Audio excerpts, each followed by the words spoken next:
This is the Great Barrier Reef. Wonderful, beautiful and alive. But soon it may well be one of the few remaining live reefs around the world. Because around the world the coral reefs are dying.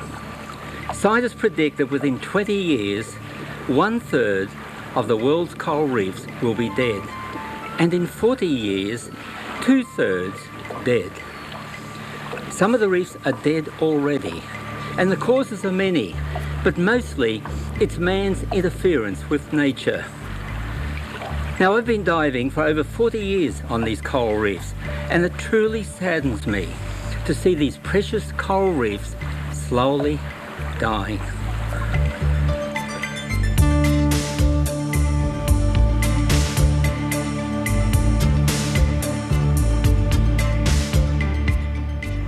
Places like Southeast Asia and the Caribbean are the biggest problem. Philippine reefs are in really bad state.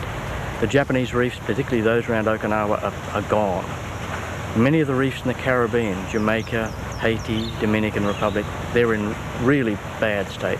I'd add to that Florida, Sri Lanka, India, the east coast of Africa, those reefs are in bad state. Basically because people are overusing reefs and exploiting them too heavily. There's too much stress on coral reefs by human populations. It's a pity. Actually, a few years ago, the coral around here are very, very good.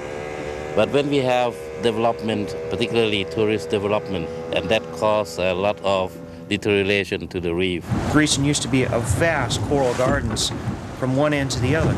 Beautiful, beautiful elkhorn coral, particularly on the southern end of Grecian rocks. Now there today, the elkhorn coral is still there, but it's skeletons. It's all dead and taken over by algae.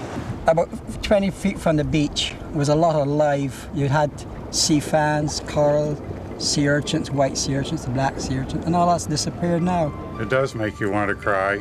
I mean, you feel, you hurt inside, that's all. The island of Okinawa is my first stop on a world tour to assess the global state of coral reefs. Tourist development here is massive. It is the worst example of overdevelopment I have seen, with dire consequences for the environment. I join a group of Japanese marine experts who are assessing Okinawa's coral reefs. More than 90% of Okinawan corals are dead. Well, already about 10% of the world's coral reefs are dead, and Okinawa is probably one of the worst in the world. Like Okinawa, what percentage do you think? 98%. Are you sure, huh? Yes. Well, see, 18 years ago, I came to Okinawa and dived. But when I came in 18 years ago, I remarked to my diving friends, I said, you have a beautiful coral reef. It looked good. And now when I came back, I couldn't believe it was just dead. Those magazine pictures were taken perhaps... Maybe 15 years ago, because all this happened about between 10 and 15 years ago.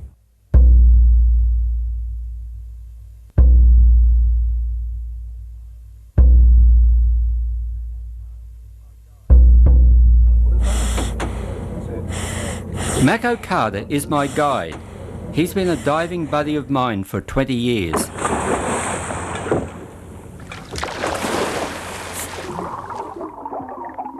Wherever I swim on Okinawa's fringing coral reefs, I see only death. A few live specimens are temporary regrowth, and they will soon die.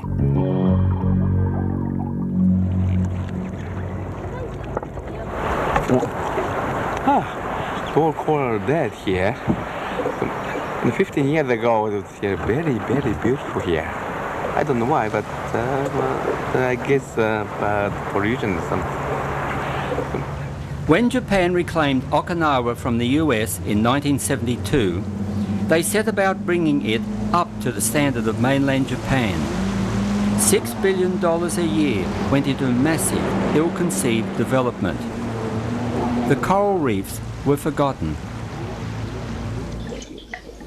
Ugly cement tetrapods wall in more than half the island. Beyond these sea walls, awash with sewage and toxic discharge, the coral reef is but a skeleton covered in algae. There are no fish.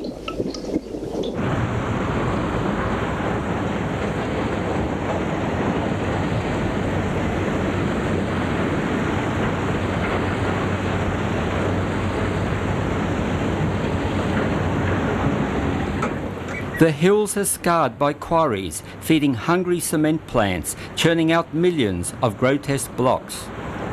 Government billions had to be spent.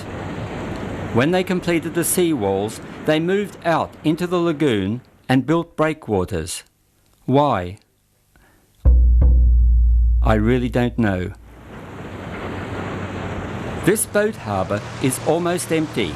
Still more and more are being built. Okinawa's rivers are sorely degraded. Most have been transformed into cement drains, rivers without life. Clearing for agriculture causes the land to erode. The soil, along with the fertilizers and pesticides, is swept into the cement-lined rivers and flushed out to the coral lagoon. This sediment smothers and kills the corals, for they thrive in clean, nutrient-starved waters. Fertilizing golf courses feeds more nutrients to the corals. Japanese love of seafood empties Okinawa's seas.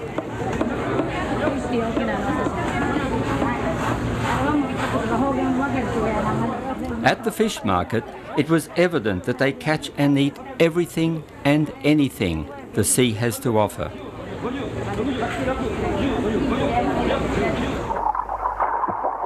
Traditional fishing methods are still employed around Okinawa. Goggle divers are herding the fish into a net. But these fish are herbivorous bottom feeders, and they should be left to eat the algae which is smothering the corals.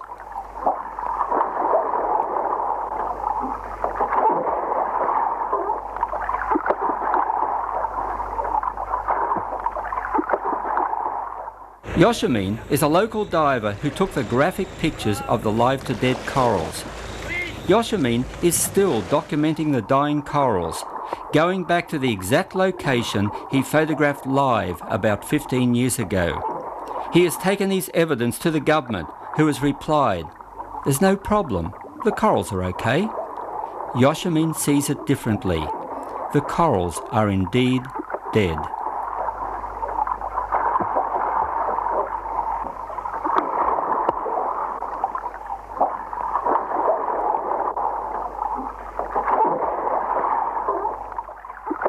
At Cape Maida, there is a tiny pocket of surviving corals. This is because a clean ocean current bathes the corals only at this point. I counted almost 100 scuba divers swarming over this last remaining garden, loving it to death. Only 50 metres away, it is completely dead. Cyclone number 15 whips up big swells as it passes Okinawa. I'm on the first ferry running to Tokashiki Island in the nearby Kurama group. All these people have been stranded here by the cyclone.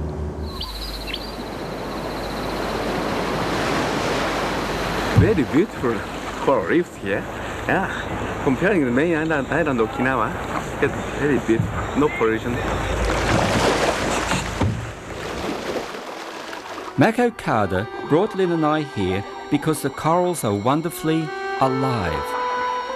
The locals have so far rejected government offers for massive development.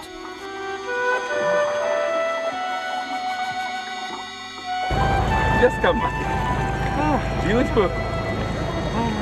Kurama is still very good. I mean, it's still got a beautiful coral reef, much like what Okinawa had back 18 years ago. And I think it's very important for the Japanese government to protect Kurama now. I don't really think Okinawa will ever have another live coral reef again because the cause is so great. But Kurama, yes, Kurama can be saved providing you don't repeat what has happened in Okinawa. Thailand has fringing coral reefs, but it's also an industrial giant and mega tourist destination with big problems. In Thailand, their major tourist area was Pattaya Bay near Bangkok. No tourists would go there now to look at coral reefs. They've gone to Phuket on the western side of Thailand, those reefs are now being damaged. And so everywhere they go with unwise tourist development, the reefs are being damaged. The luxury on Pattaya Beach is deceiving. I can smell the raw sewage out here.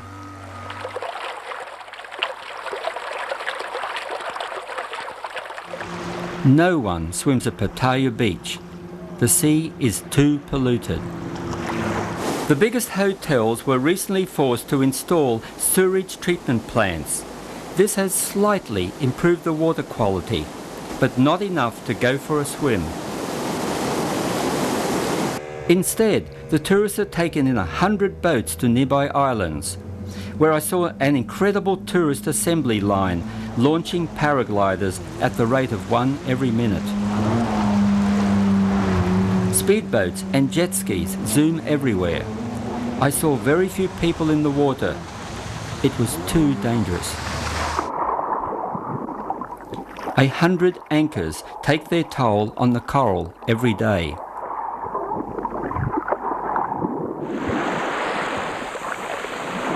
Len and I chance a look at the corals.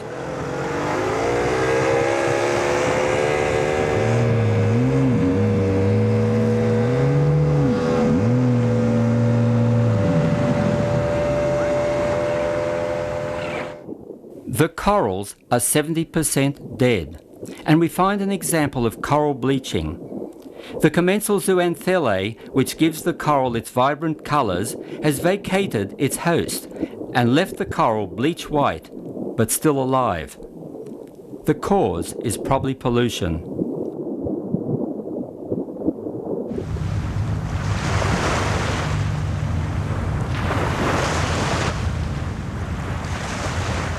Thailand's Koh Samui is an island crowned with coconuts, complete with monkeys to pick them.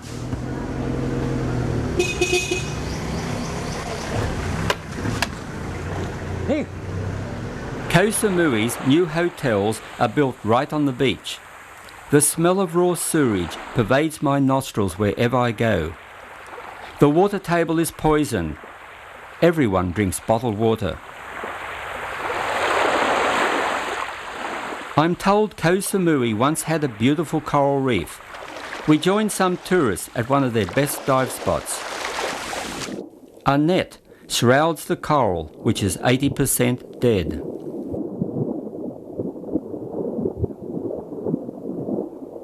Algae is dominant in a cloudy sea. The algae-eating fish too often end up on a spear. Professor Surafon Sudara is Thailand's foremost authority on coral reefs. He guides me to the worst affected area. I see a graveyard covered in algae with very little coral alive.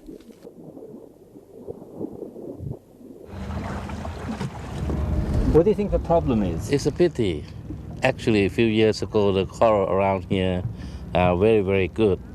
But when we have development, particularly tourist development, there are lots of hotels being built up. So the first thing is that the sediment can be transported down into the sea directly, and that causes a lot of deterioration to the reef. You've got a lot of sedimentation coming from the prawn farms. They've destroyed all the mangroves in along the coast, and they've turned these mangroves into fish farms. And the fish farms have become toxic, but all that high nutrients in the water and all the sedimentation is flowing back out to these islands and over the coral reefs of Koh Samui and smothering and killing the corals.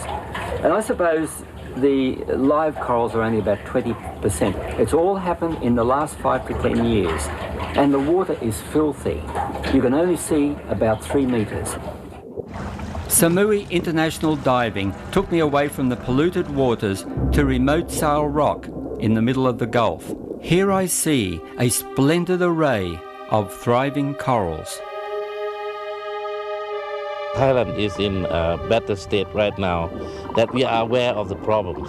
Even though the underwater tourist business is not that great in this country as yet, but it's starting. When it's starting, people become aware of the problems, and we are trying to cope with the problems. Australia's Great Barrier Reef, a living jewel in a rainbow sea, the largest coral reef in the world.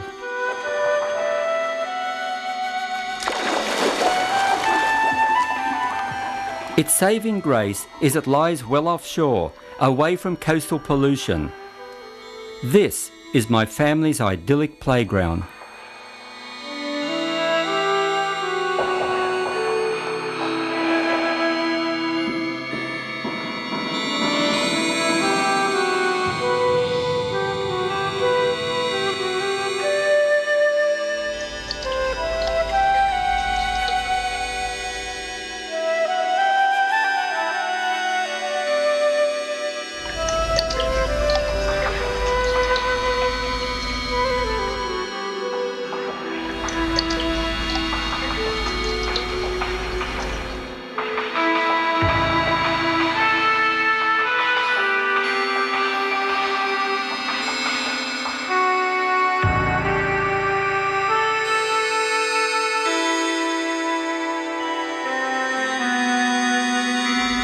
The Great Barrier Reef is a dynamic ecosystem created by colonies of tiny animals called polyps.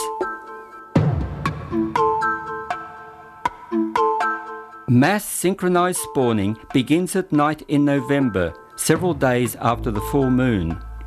The eggs sweep upwards in a technicolor blizzard, freeing both eggs and sperm to fertilize with their counterparts from other corals of the same species. This new generation adds a thin veneer of living beauty to the skeletons of their forebears.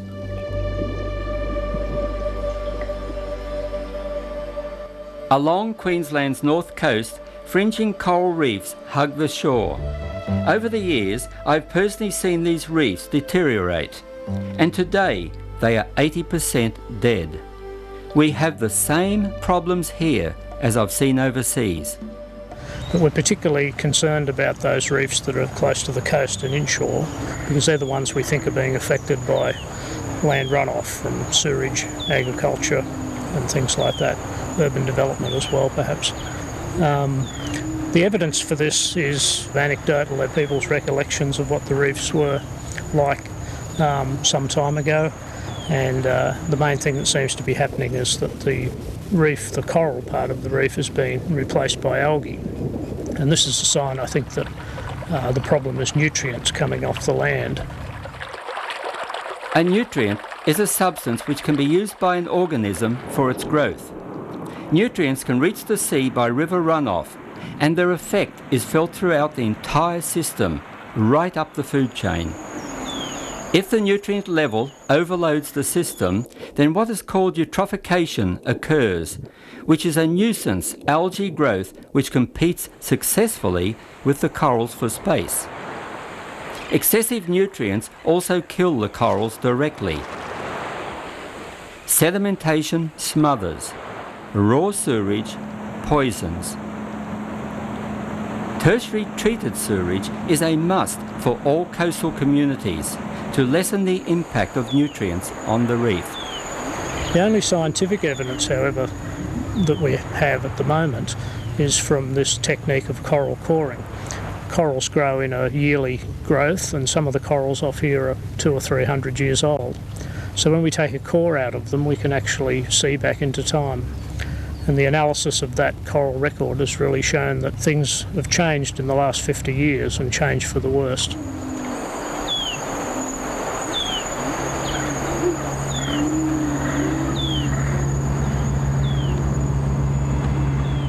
Scientists from the Australian Institute of Marine Science are now monitoring nutrient levels of our coastal coral reefs. The reason why we use this particular machine is that it gives discrete small samples, and as you're seeing here at the moment, we're taking small subcores and we chop those up into 2 centimeter sections, and what that gives us is a profile from the top of the sediment down deeper to about 20 centimeters of the levels of nutrients in the sediment. Now there's many times more nutrients in the sediments than in the water column, and that's why we're spending a lot of time doing this. Well, what we're doing now is we're taking what's called a Niskin cast. The purpose of it is to take a discrete water sample. Usually in that size, it's anywhere from about 10 to 20 mils of water. And when you see it coming back up on the boat, we're taking samples for dissolved nutrients, for particulate nutrients, for salinity, temperature. All that will give us some idea of what's going on in the water column, particularly in terms of the health of the given area. Coral reefs have natural predators. The most infamous is the crown-of-thorns starfish. Plagues of starfish have devastated reefs around the world. They may be a natural cyclical phenomenon or exacerbated by human activities. It has been suggested that there is a correlation between the crown-of-thorns outbreaks on the Great Barrier Reef proper with elevated nutrient levels. One of the possible causes for that is that the elevated nutrient levels tend to stimulate larval production of the crown-of-thorns starfish and also of other organisms that they feed on. A myriad of fish disturb and chew the corals.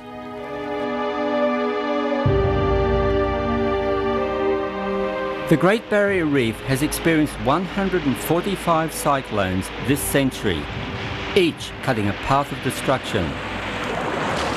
Normally, damaged reefs recover within a few years, unless man-made stress factors inhibit their growth. Some popular reefs have been decimated by reef walkers. When they fail to turn back coral rocks, all the exposed creatures die. Coral reefs are fragile marvels. Education in care is paramount. I've seen boat anchors change the shape of a reef. One should anchor only on sand. Moorings are a necessity for regular users. Divers usually take the greatest care, but they can still love a reef to death. Giant clams farm the same zooanthellae that lives in the coral polyp and may pass on the excess to the polyps. But Taiwanese clam poachers scour the Pacific coral reefs for the meat of the giant clam.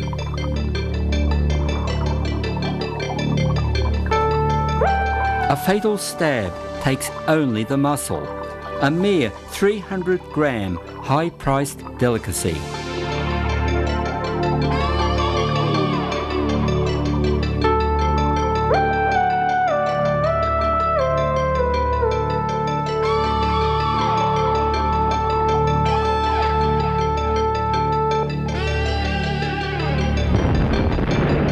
It is inevitable that a major oil spill will one day devastate our coral reef. 35 oil spills have occurred over the past 3 years in our reef waters.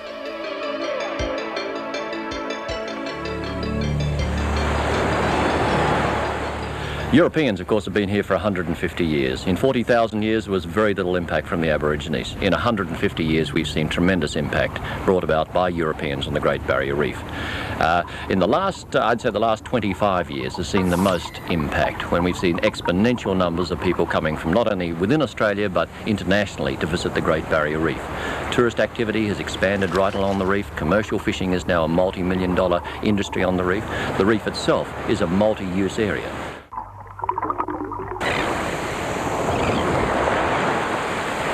The Great Barrier Reef Marine Park Authority, of course, has been in existence for 15 years, and its evolvement and development has been almost paralleling the massive increase in tourism and other activities that have taken place on the reef.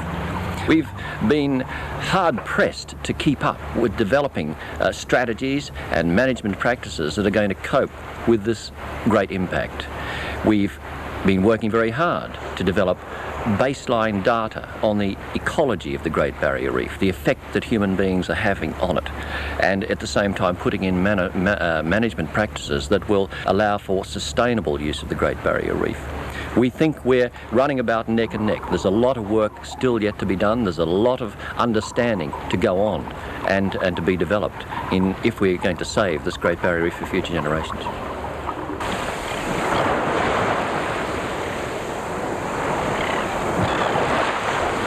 Quicksilver Connections proves that a giant tourist operator can properly care for the reef. And we don't have any alternative but to protect the reef here. If there's any damage done to this site, we don't really have an option to move to another area. So we must take a long-term view to protecting the reef and protecting our site and business. And we try to give a hands-on experience to all of the people that come out with us, but at the same time protect the reef. And we prefer to do this through education rather than through restrictions. All of our operations are carried out in the same manner. We have holding tanks on board that make sure that all of our silage and grey water is stored on board. And that we really take a lot of time out to make sure that anything we do out here is going to have no negative effects on the reef. Their care is obvious. Otherwise, these delicate staghorns would not survive. Only 4 of the 300 coral cays are inhabited. Mismanagement in the past has degraded Green Island off Cairns. Rock walls and groins do not allow the cay's sand to naturally move, to breathe. Raw sewage leaks from an old pipe and discharges at the reef edge.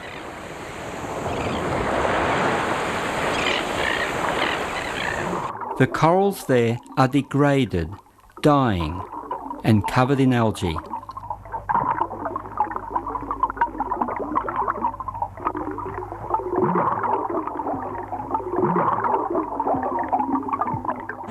A new tertiary treated sewerage plant will alleviate one of the problems.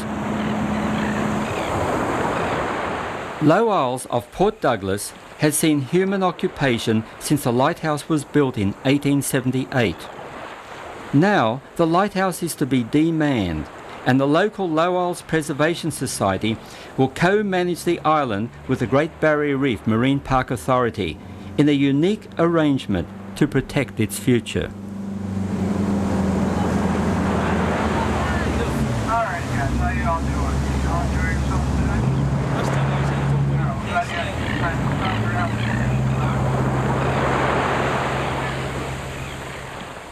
Low Isles is one of my favourite destinations, but the corals have suffered over the years from sedimentation and nutrients spilling out of the Daintree River.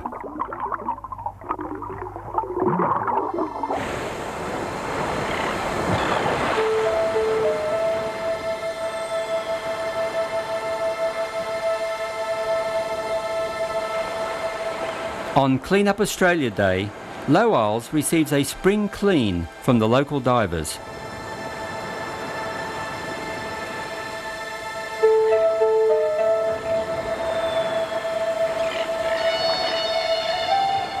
The future of the coral reefs lies with our younger generation. Marine biologist Andy Dunstan enthuses Port Douglas primary students with the wonders of the reef. So look at this guy. This guy doesn't want to be out of the water. He's trying to find himself a nice little pothole. Hey, little crab. So we'll put him back down in here. And there he goes. He's right now. Okay, let's have a look under this rock here. Oh, look at him go. Beautiful little moray eel coming across, hiding back down into the shelter. And look at this. Starfish. A little starfish. Too. Okay, no, don't. Just put your hand right down. And feel the arms move. Can you touch the Backwards and forwards, just gently. Now let him go off your hand into the water. All right, what about this guy here? What do you think this fellow is? Stuck under there. And so a lot of animals around here. But you've got to be careful when you're walking, just walking in the sand and not treading on any of these animals. And at the end, just return them exactly where they were to start with. It's squishy. No way. Beyond the Great Barrier Reef in the Coral Sea, far, far from any polluting source, lie islets and coral reefs which are absolutely pristine.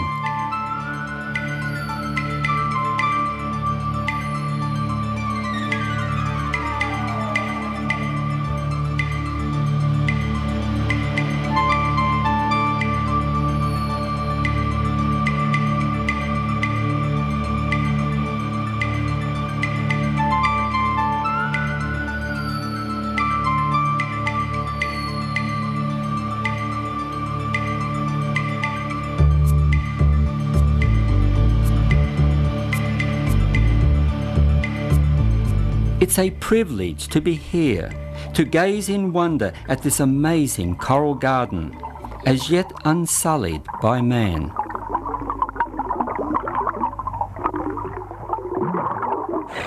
Most Pacific Islanders have made little impact on their coral reefs. Their traditional ways of fishing limit the catch to their daily needs.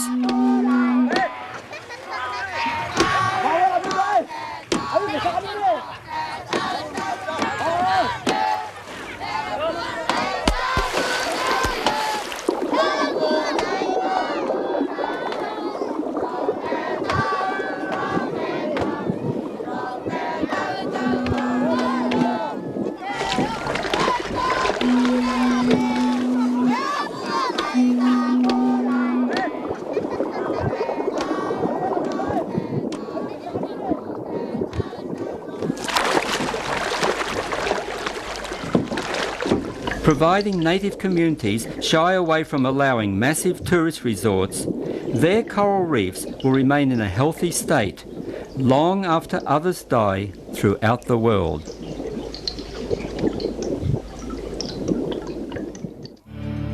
John Pennicamp Coral Reef Park off the Florida Keys lures an average of 4,000 snorkelers and divers per day. It's the world's most people-congested coral reef. The Americans are loving their reefs in Florida to death. There are literally thousands of tourists every day going out onto these reefs, and the combination of excess pollution and overexploitation, these reefs cannot stand up to this pressure for much longer.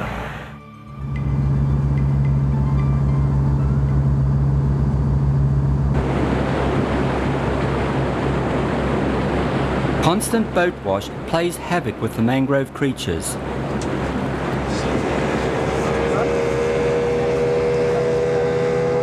Thoughtless boaters take a shortcut across the shallows, leaving scars crisscrossing the seagrass beds.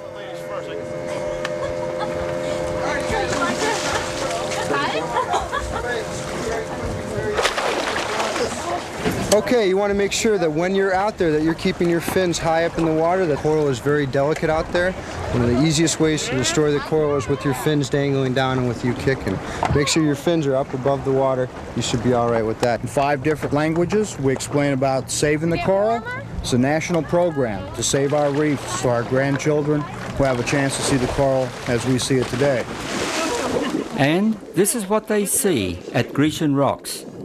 It's mostly dead, polluted by sewage waste and loved to death by thousands of tourists every day.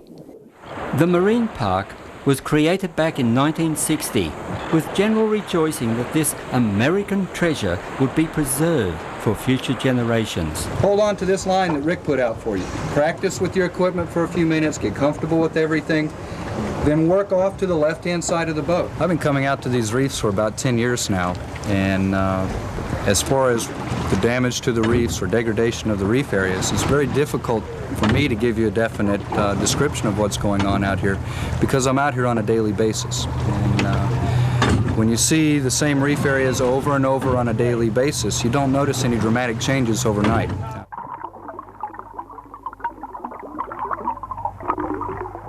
Tuck and I came here to the Florida Keys over a quarter of a century ago. The filming then was absolutely exquisite. The colors of the coral reef were magnificent. The water was clear.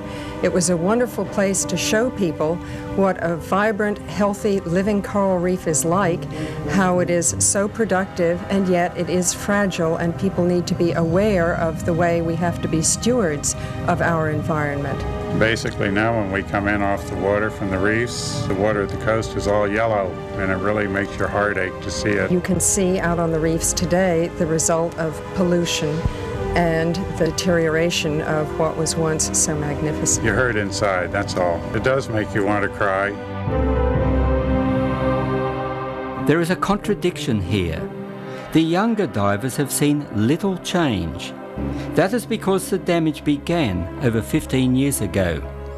I had to ask the older divers what the reef was originally like. Grecian used to be a vast coral gardens from one end to the other. Beautiful, beautiful elkhorn coral, particularly on the southern end of Grecian rocks. I can remember being small 20 years ago and floating down there, going out with my father on the dive boat, and you could float in literally 3 to 7 feet of water and see beautiful, beautiful elkhorn coral as far as you could look on that south end. Now there today, the elkhorn coral is still there, but it's skeletons. It's all dead and taken over by algae. If you were to look at Grecian rocks now, quite honestly, I would call it a graveyard compared to what it was 20 years ago, going from one extreme to the other.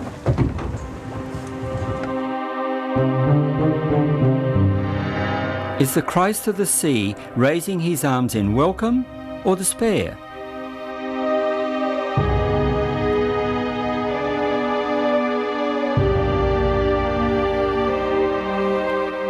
The reefs which fringe the islands of the Keys face a number of threats.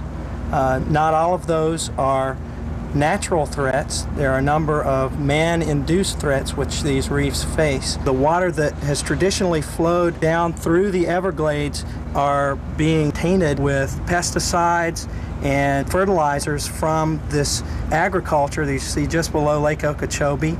The wastewater effluent from these urban areas is directed right out into the Atlantic, and the theory is that the Gulf Stream will sweep those nutrient-laden waters northward, but it's been proven that there are countercurrents and eddies which can bring those nutrients back to the reefs of the Keys. Florida Keys are also covered in residential development. 25,000 septic tanks seep raw sewage through the porous limestone into the canals and out to sea. The nutrient discharge is enormous.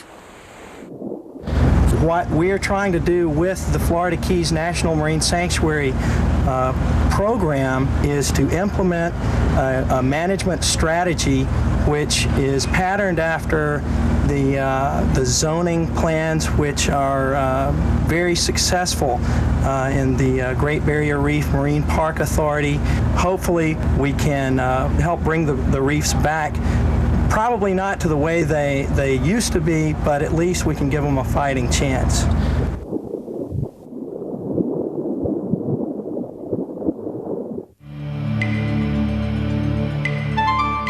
Jamaica, the home of buccaneer Henry Morgan, until an earthquake in 1692 swallowed Port Royal and his den of pirates. Most of the tourists flock to the north coast of Jamaica, to Montego Bay and Ocho Rios, where plush hotels cover the beaches and a holiday atmosphere prevails.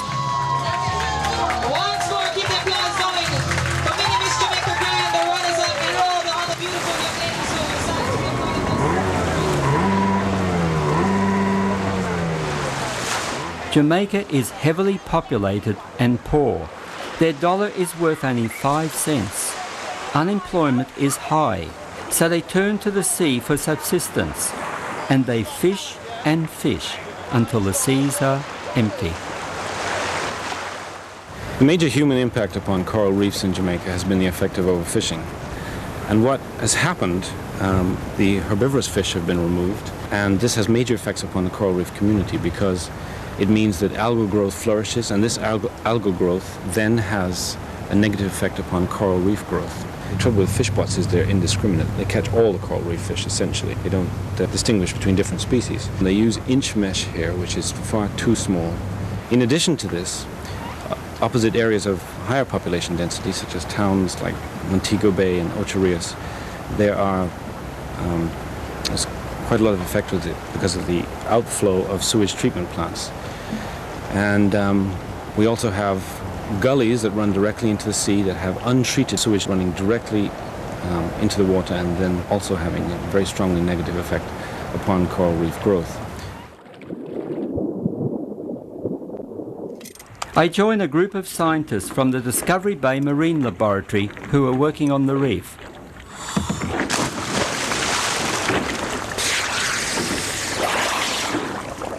They are measuring sections of the reef and counting the percentage of live corals. Only 10% are alive. That's 90% dead.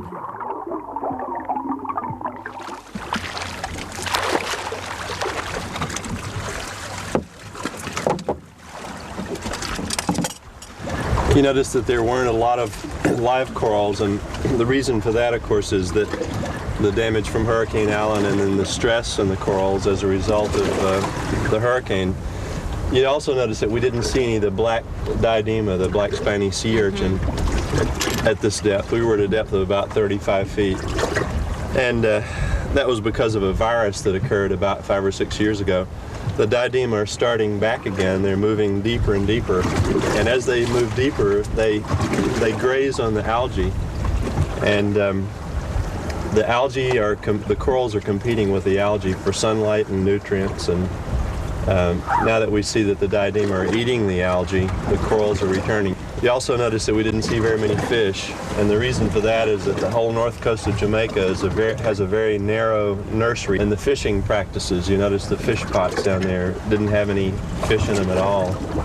We only saw bottom feeders. We didn't see any fish swimming in the water column. And the reason for that is because the fishing practices are so concentrated in these areas that the fish are just entirely gone. But the good news is that it looks like the corals are coming back. That's maybe in our lifetime we won't see it, but in the next generation they will. Bauxite mining is big business and a big polluter. I took sediment samples in the blue hole in Discovery Bay, and when you look at them in the microscope, you can see a lot of bauxite in them. There is a constant spill of bauxite into the bay, smothering the corals.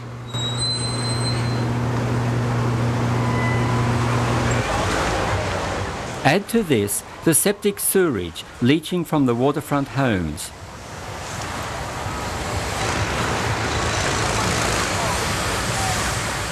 This workman is drilling into the coral for a gazebo foundation, illegal perhaps, because he kept turning his back to my camera to hide the drill.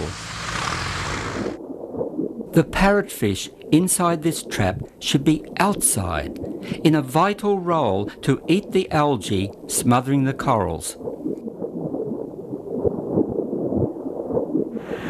The Caribbean has been a mecca for diving tourists, for many, many years. But unfortunately the reefs are degrading quite badly there. For instance, on Barbados, on the west coast, they have built tourist resorts up and down the length of these beautiful beaches. The sewage is flowing straight out onto the reefs and they're being degraded.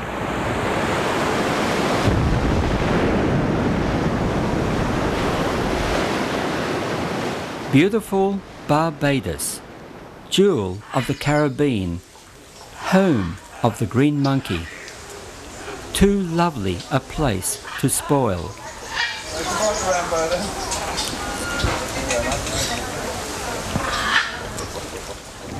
Yeah, I would say about 20 years ago when I started in water sports along Barbados, you know, along the reef here, was all about 20 feet from the beach was a lot of live. You had sea fans, coral, sea urchins, white sea urchins, the black sea urchins, and all that's disappeared now.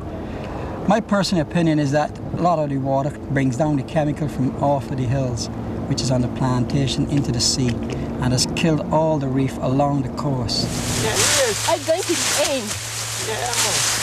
I don't like women work. Really? Money too small. Too small, That's nothing. So you see, it ain't easy out here, right? It ain't easy, you know. This is hard work, man. You fling the bell, man, you know? When I'm done, after crop. Barbados rum is famous, but its refinery on the beach is a disaster. Yeah, this is the Barbados rum refinery. it still lets go a lot of waste into the sea, which is destroying the reefs. I can remember when I was a young boy growing up on this beach, there was a time when you couldn't swim here. You had to wait for 2 days sometimes because the whole beach, all this area was brown. What they've done now, they've put a couple of pipes which goes out about maybe approximately a mile out, but it still pumps the waste into the sea and destroying the reefs. Below here now you have the light and power, which is pumping hot water into the sea. You see some of the local kids, they're playing it, and you know, the local people come down and have a swim here. But this hot water again helped destroy the reef because it's pumping hot water into the sea. A broader problem is the string of hotels along all the beaches, leaching sewage into the sea. The inshore corals I saw are 95% dead. So the tourists are taken to a pocket-sized sanctuary where they feed the little fish.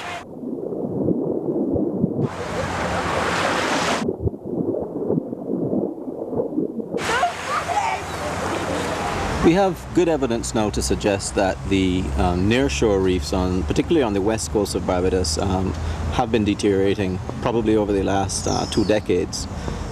We think that the principal reasons for this are increased eutrophication and sedimentation of the coastal waters along the coast. The principal sources are probably agricultural runoff, increased domestic sewage release, and to some extent industrial effluents in certain parts of the coast. The increased nutrients increasing the algal cover on the bottom, and the algal cover on the bottom, this smothers the corals, outcompetes them for space on the reef. Luckily, in a Barbados context at least, the effect is quite localized. It's our nearshore fringing reefs that are really being affected. We have a lovely reef about a kilometre offshore, and out there none of our studies have detected any deterioration nor any worsening of the water quality condition, and the scientists in the country are working closely with the government in the country to try to address the problems. Governments in this country can legislate for coral reef protection, and many have done so, but that legislation is ineffective without public support and without the ability to enforce the legislation. Most of these countries are too poor to enforce the legislation. However, the people that use a coral reef, the subsistence fishermen and the locals, and also the tourist resort operators, know that their reefs are important, so they will protect them and look after them. So we're talking about a real collapse in the Caribbean reefs, and only a few around the periphery will be left there in 30 or 40 years' time. My last stop is Belize in Central America, where an ancient civilization cut building blocks from an uplifted coral reef, now lost to the jungle.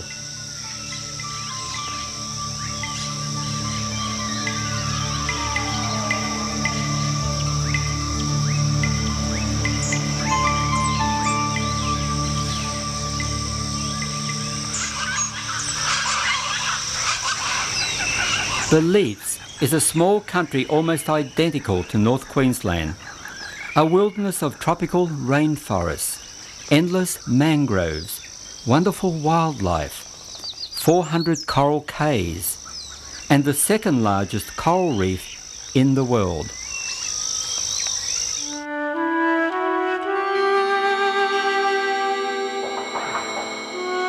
A pristine coral reef, an endless coral garden, the way it once was in all the Caribbean.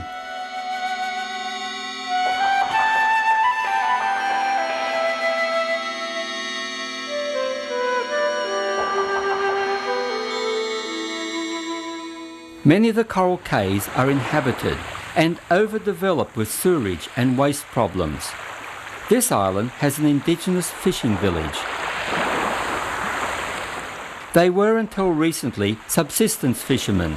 Then the demand for tourist resorts and exports began to strip the sea of grouper, lobster and conch.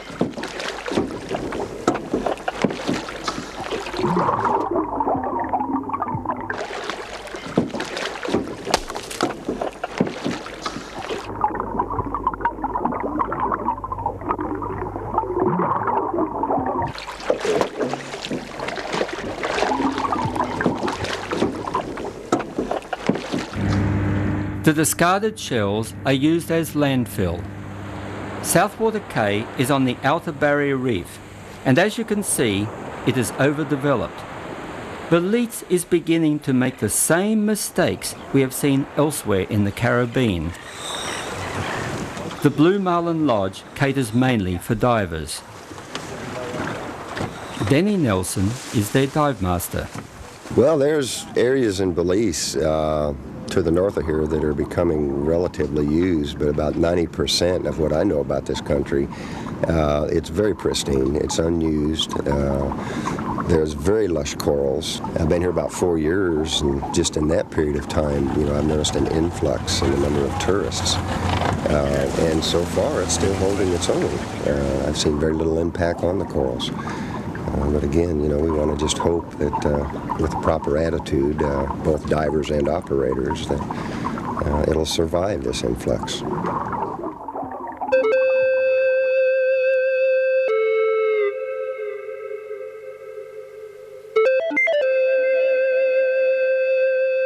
Nearby Caribou Cay is a picture postcard island.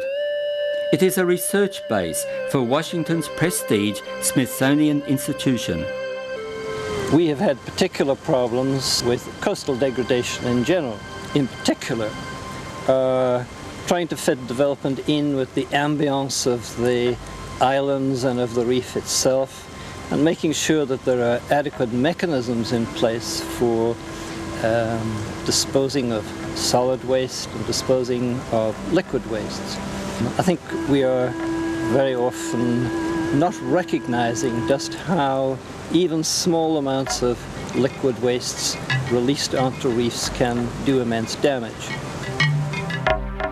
I can smell the sewage in the lagoon from the thunder boxes and the septics in the porous limestone. Where the nutrient-laden water empties out onto the encircling reef, I can see some of the corals dying. Fortunately, the algae eaters are swarming over the corals. The Coral Cay Conservation Group practice what they preach. They have installed a compost toilet which does not pollute, and are developing management plans for the protection of Belize reefs. The idea is to survey a 180 kilometre squared area with the aim of setting up a marine reserve. This marine reserve, to be established, needs a management plan, and for this management plan there needs to be a lot of information gathered on the habitats, the species, the threats, all the problems that are going to affect this marine reserve. At the moment, the volunteers are performing fish censoring work. They're going out in the 3 and they're surveying various groups of fish on the reef, on the various subzones of the reef. The idea of this is to produce information for the fishery people so that fishery quotas can be drawn up. We can find the stability of the fish population by looking at the numbers of juveniles, where they're found on the reef. It's very important information for any management plan, certainly for the area. The management plan that we're drawing up at the moment is based along the same format as the Australian Barrier Reef Management Plan, and it's hoped that this will be finished in 2 months and then implemented before the end of the year. When that goes ahead, there's also, we've heard, the chance that the area is going to become a World Heritage Site, which is excellent news for the Keys, because this means there can be no further development of any form, which is fantastic for conservation.